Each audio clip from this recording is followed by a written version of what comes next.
And early here in Dubai on a day that is, of course, bringing focus to a regional split. Saudi Arabia, Egypt, Bahrain and the UAE have all cut their diplomatic ties with Qatar, shutting down much of the air, space and sea and land crossing. And it's a dramatic worsening of the long-running spat about Qatar's relationship with Iran. Obviously, it's been building up since some of the tensions over the Muslim Brotherhood a few years earlier. But the latest escalation came fast and it came quickly. Let's cross out immediately to Mohammed Sergey, Bloomberg News, joining us live out of Doha this morning.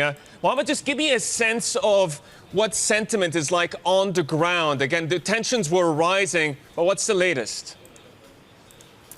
Well, Doha itself, the capital, is pretty quiet and normal and has been for the last couple of weeks as tensions have risen.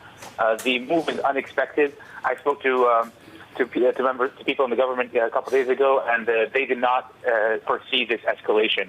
To close the land border, which is the only border that Qatar has with Saudi Arabia, and to expel basically or force citizens from all these countries to leave is a major escalation.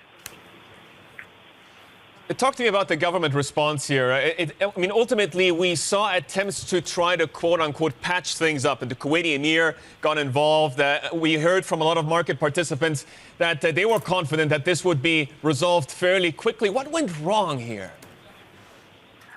Well, it's obvious that the talks didn't go the way they wanted to. The Qatar Emir visited Kuwait last week, and there was no statement after that meeting that had any kind of real information inside. And the Saudis, in their statement today this morning, they've mentioned that they've been at odds with Qatar since 1995, and that is when the current Emir's father had the coup against the grandfather Emir. So this has been something simmering for a very long time, and it goes further than I believe just the stance against Iran.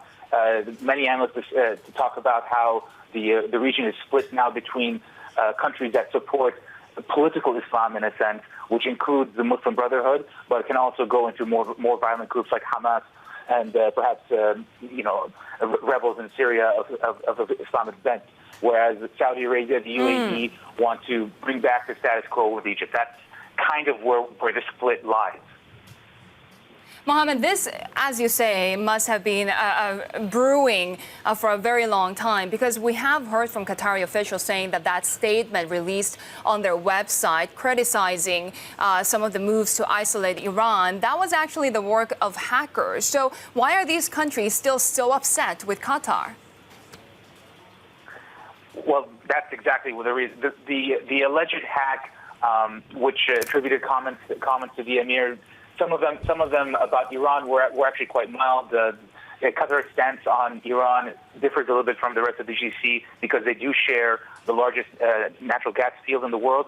In Iran, it's called South Pars, and in Qatar, it's called the North Field. And they have to have daily contacts just in terms of extracting natural gas from that field. So they can't have this complete opposition to them. But the main crux of it is Muslim Brotherhood and Al Jazeera television. Al Jazeera TV has been, a thorn in the side of much of the GCC for a long time. Just days after the Trump visit and the show of unity in Riyadh, there was a protest in Bahrain, and Al Jazeera kind of broke with the decorum that has been set of not covering violent protests in the region, and that's what happened there.